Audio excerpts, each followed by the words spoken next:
The snow had been falling since Tuesday, and by Thursday morning, it had buried the front steps clean up to the second plank. I didn't mind. I made myself a cup of tea, red rose. 2 bags. The way I've done it every winter morning for 40 years, and I sat down at the kitchen table with my reading glasses, pushed up on my nose and my hands wrapped around the mug. The house was quiet, the way old houses get quiet in January. The radiator ticked, the wind pressed against the windows, and I thought, for a moment, that this was exactly the kind of morning that made you feel grateful. I was 68 years old. I had lived in the same house in Burlington, Ontario for 31 years. I had raised my daughter, Claire, in this house. She had learned to ride her bike in the driveway. She had done her homework at this very table. I had made her breakfast every morning before school and packed her lunch with a little note inside something small. Something she used to roll her eyes at, and then, years later, told me she still thought about. Claire was 39 now. She had married a man named David 6 years ago. He was from Calgary originally, quiet in a way that I sometimes mistook for thoughtful, though over time I came to understand it was something else. He didn't dislike me. I don't think. He simply had no particular use for me. And Claire, somewhere along the way, had started to see me through his eyes. I want to be fair. I want to tell this story the right way, because it would be easy to make David the villain. And the truth is more complicated than that. The truth is that I watched my daughter change slowly. The way the light changes in October, you don't notice it day by day. But one morning you wake up, and the world is a different color. It started with small things. Christmases that felt shorter, phone calls that went to voicemail, invitations to their home that came less and less frequently, and when they did come, felt somehow like accommodations rather than welcomes. I told myself it was normal. Families shift. Couples need their space. I was a modern woman, and I understood these things. And then last September, my granddaughter Emily turned 4 years old. Emily was the reason I had started saving 2.5 years before that birthday. Not in a bank account. I had a separate account for that. Of course, a regular savings account at the credit union, but I had started a dedicated vacation fund, a simple envelope system I kept in the drawer of my bedside table, because I wanted to feel the money, wanted to watch it grow. Every month, I set aside what I could. Some months, it was $200. Some months, when my pension came in and my expenses were low, it was $400. I kept a little notepad beside the envelope where I tracked every deposit. I had dreamed of taking my family to Tofino. If you've never been to Tofino, on the west coast of Vancouver Island, I don't know how to explain it to you except to say that it is the most beautiful place I have ever seen in my life. My late husband Gerald and I had gone there for our 20th anniversary.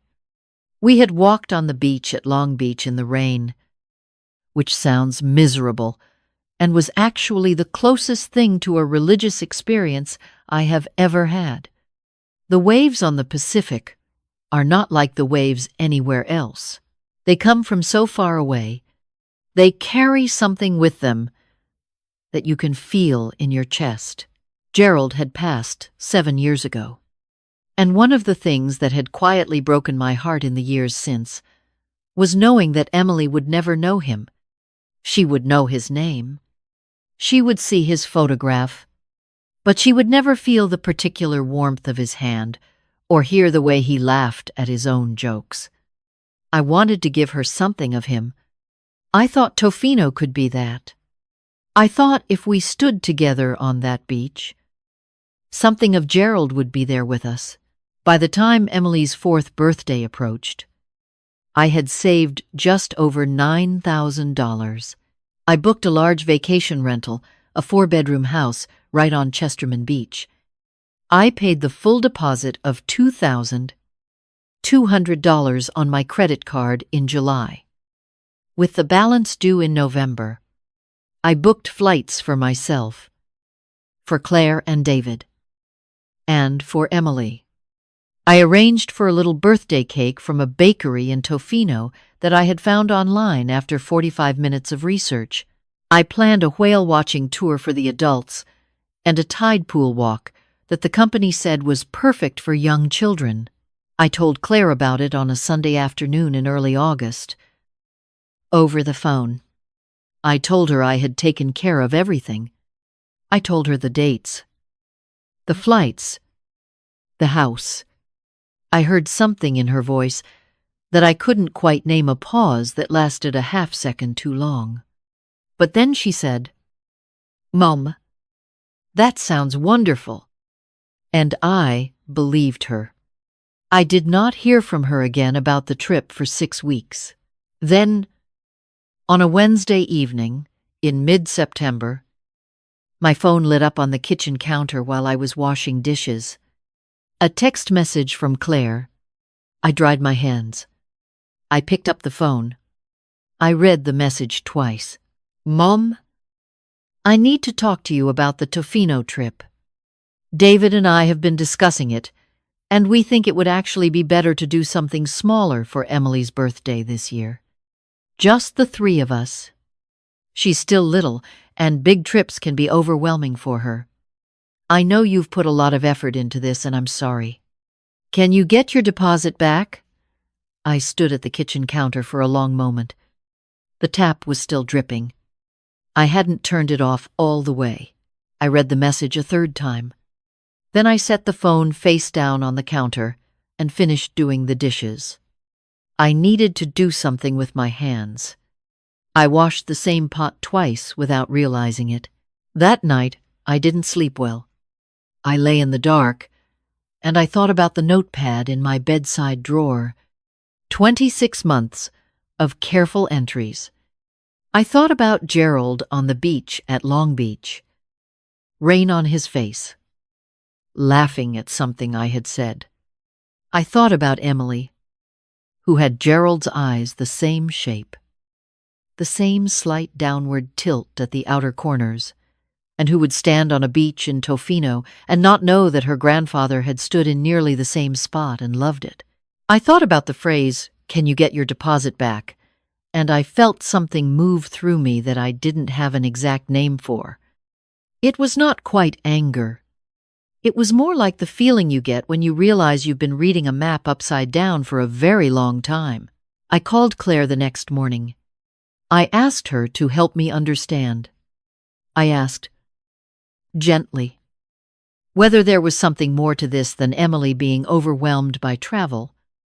Because Emily had flown to visit David's parents in Calgary twice in the past year without any difficulty, Claire was quiet for a moment.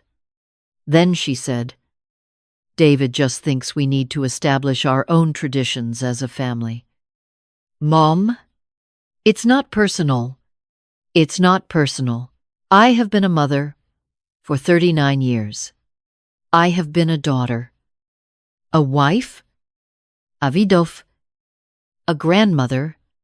I have held people I love while they were dying, and I have held newborn babies, and I have stood in hospital corridors at 3 a.m. waiting for news. I know what personal is, and I know what people mean when they say that something isn't." I told Claire I understood. I told her I would look into the deposit. I told her I loved her, and I hoped they had a wonderful celebration with Emily. Whatever they decided to do. Then I hung up the phone, and I sat very still at the kitchen table for a long time. Here is something about me that is important to understand. I am not a dramatic person. I do not make scenes. My mother raised me to be practical, and I have tried, in my 68 years, to solve problems quietly and move forward without a great deal of fuss. But I am also, and this I know clearly, a person who believes in fairness. I always have been. It is perhaps the thing I feel most strongly about in the world. The deposit was non-refundable. I knew this before I even checked the booking confirmation. I had read the terms carefully when I booked, the way I read everything carefully, because that is how I was raised and how I have always lived. $2,200. Non-refundable if canceled more than 60 days before arrival. We were at 52 days before arrival. I opened my laptop at the kitchen table. I looked at the booking. I looked at the flights also, non-refundable. Though I could apply the value toward a future booking if I canceled within a certain window. I looked at the whale-watching tour reservation. I looked at the birthday cake order from the Tofino bakery. And then I sat back in my chair and I thought about what I actually wanted. This is the question I had not allowed myself to ask, because I had been so focused on what Claire wanted, what David wanted, what would keep the peace, what would preserve the relationship, what a good mother and a good grandmother and a good woman was supposed to do. I had not asked myself, in months, what I wanted. What I wanted, it turned out, was to go to Tofino. I picked up my phone, and I called my friend Ruthann. Ruthann and I had been friends since our daughters were in kindergarten together. Her husband had passed 2 years before Gerald. We had walked through those losses together in the particular way that women who have known each other for 30 years walk through things, not always talking. Sometimes just sitting in the same room, but present. She was 71 years old, and she had a laugh that could fill a restaurant, and she was, in my opinion, one of the finest human beings I had ever known. I told her about the house on Chesterman Beach. I told her it had 4 bedrooms. I told her the dates. She said, "Margaret, are you asking me what I think you're asking me?" I said, "I think I might be." She said, "Let me call Patricia." Patricia was another friend, also widowed, also somewhere in that particular country of life that you enter after 65, where the world expects less of you, and you are quietly learning to expect more of yourself. She had retired from teaching the year before, and had been saying for months that she needed to do something, go somewhere, be somewhere other than her condo in Oakville, where everything reminded her of the classroom she no longer went to every morning. Patricia said yes before Ruthann had finished explaining. I called a 4th friend, June, who was 63 and still working part-time as a bookkeeper, and who said she had 3 days of vacation she needed to use before year-end or lose them. She said yes too. 4 women, 4 bedrooms. A house on the beach in Tofino that had already been paid for, where a birthday cake sat waiting in a reservation at a bakery that I now had no intention of canceling. I updated the booking to reflect the new guest list. It required nothing more than logging into the account and editing the names. My name was the primary guest. It had always been my name on the account. That had not changed. I canceled the flights I had booked for Claire, David, and Emily, and accepted the travel credit in their names, which they could use or not use as they saw fit. I made no announcement about this. I sent no dramatic message. I simply made the changes, the way I made all my decisions quietly, practically, without fuss. The only thing I did that was perhaps slightly out of character was that I sat back in my chair after closing the laptop. And I smiled. Claire called me the following week to ask whether I had sorted out the deposit situation. I told her that the deposit was non-refundable, but that I had made other arrangements for the trip and it wouldn't go to waste. There was a pause. "Other arrangements," she said. "I'm going with Ruthann and Patricia and June." I said, "We're looking forward to it." Another pause. Longer this time. "Mom," she started. "Claire." I said, gently, "You told me you needed to establish your own traditions. I think that's a lovely idea. I hope Emily has a beautiful birthday." I meant it. I genuinely meant it. And I think she knew that, which perhaps made it harder to argue with. We didn't speak again before I left for Tofino. We flew out of Pearson on a gray November morning. The four of us, Ruthann, in a bright orange scarf that she said was her traveling color, Patricia, with a mystery novel already open before we'd even boarded, June with a playlist she'd made specifically for the flight that she insisted on sharing through one earbud, each with whoever was sitting beside her. I sat at the window. I watched Ontario disappear under cloud cover. I thought about the last time I had been on a plane to the West Coast. Gerald had booked the tickets. Gerald had navigated the airport.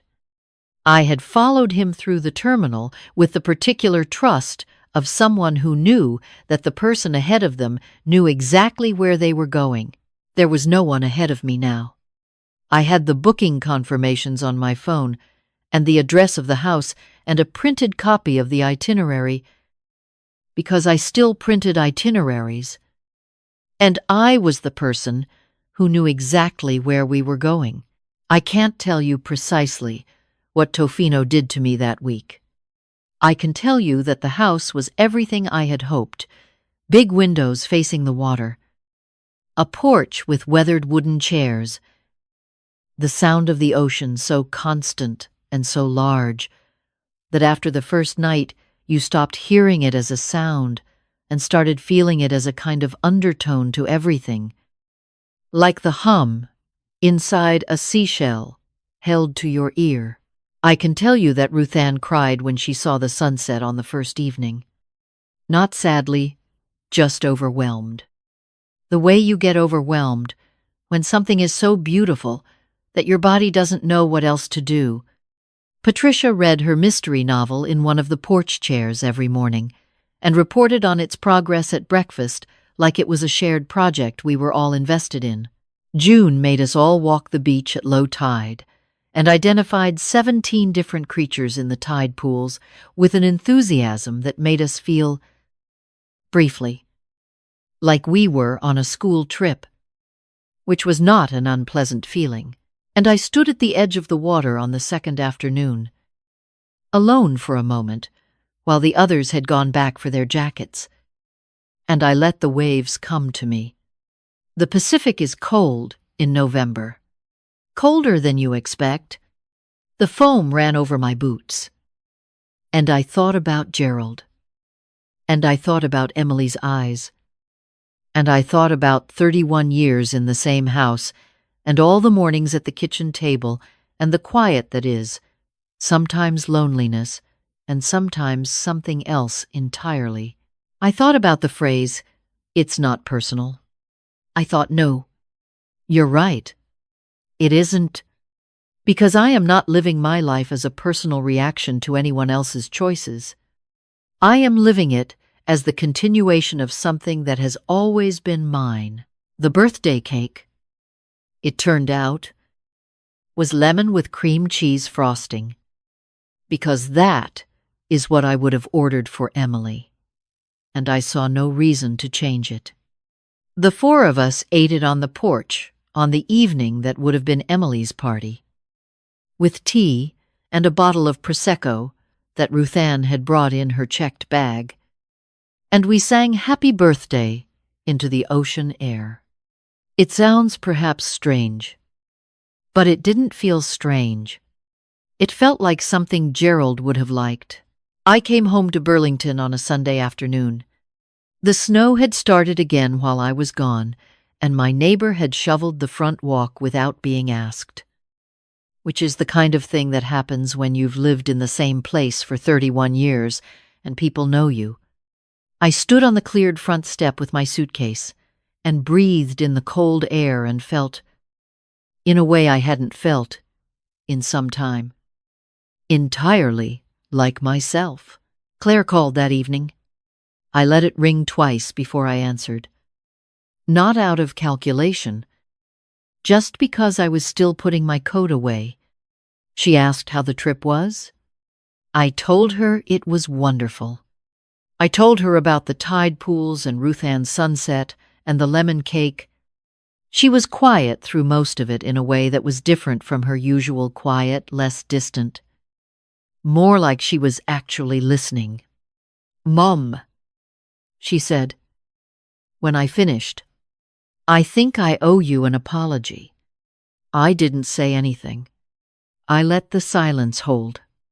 I let David's discomfort become my decision. She said, "And that wasn't fair to you. And honestly, it wasn't fair to Emily either."